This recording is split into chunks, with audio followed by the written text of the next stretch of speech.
Hey Billy, Super Sounds of the 70s continues. Hello and welcome to the newest edition of Mason Cable Network from the cinema. My name is Alex Dotson and I'm going to be bringing you reviews and previews for movies coming out in the Johnson Center Cinema.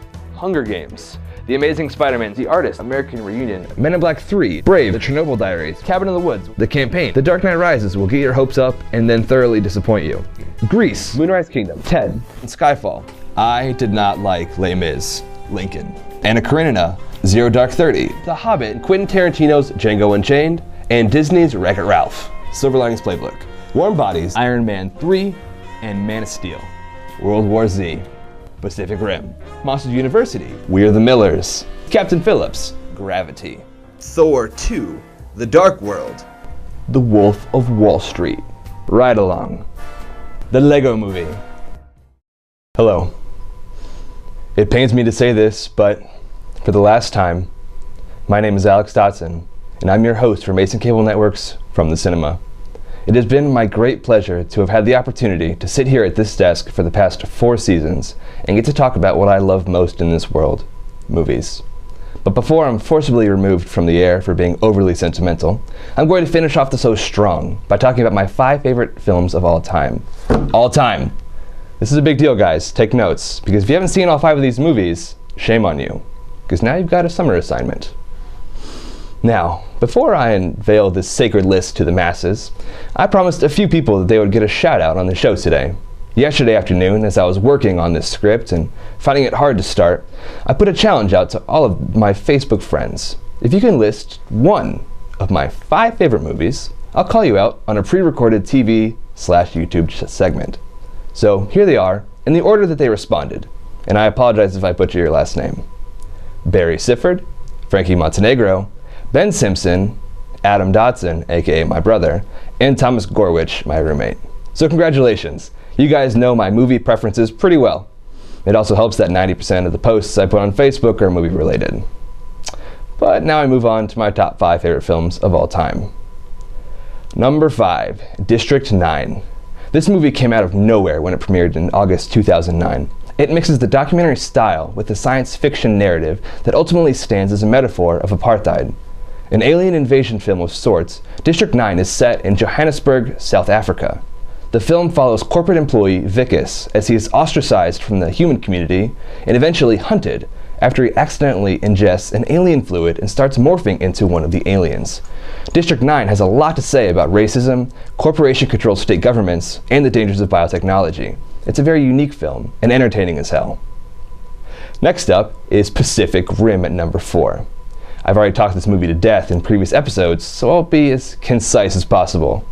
Giant robots fight against giant aliens, and it's awesome. Easily the most fun I've ever had watching a movie. Next is another science fiction film. Looper begins in a dystopian future where criminal organizations avoid police investigations by sending their victims back in time to the present to be killed by hitmen called loopers. The craziness begins when Joe, a looper, encounters his older self when he is sent back in time to be killed and he escapes. The movie is completely original and really hard to describe, so I apologize for my rough synopsis.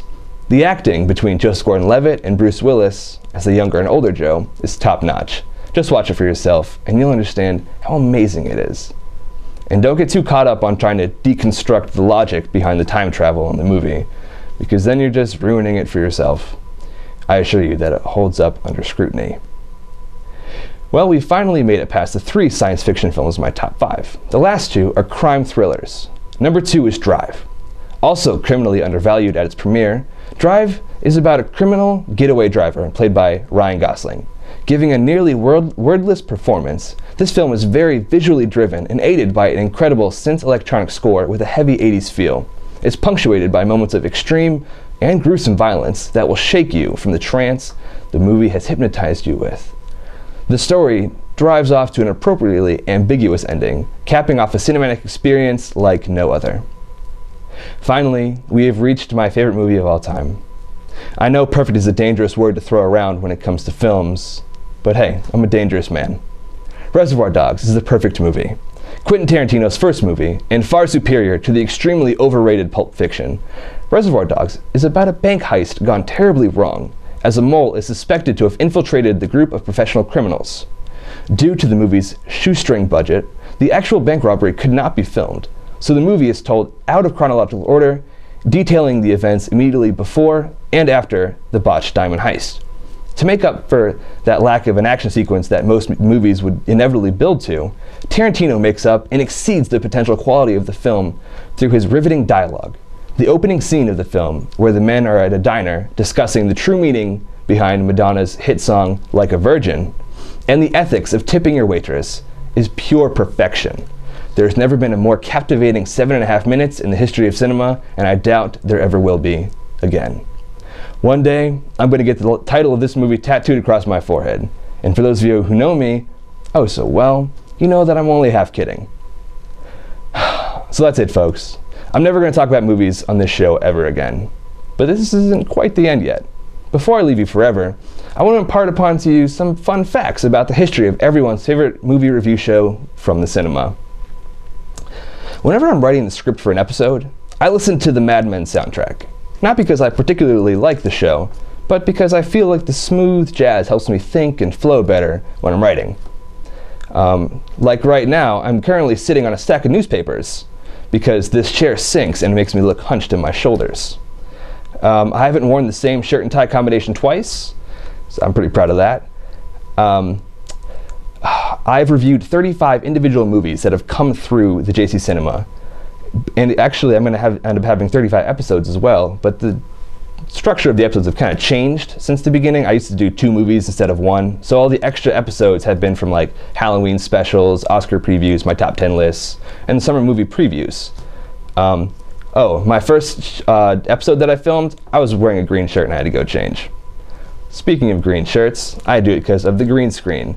I don't actually film in front of the JC Cinema. It's just a picture, guys. I get that question all of the time. And the picture that we use is super old. It's got the poster of the first Hunger Games and the first Amazing Spider-Man, and nobody notices except me, but it bothers me. So hopefully next year they'll have a different picture.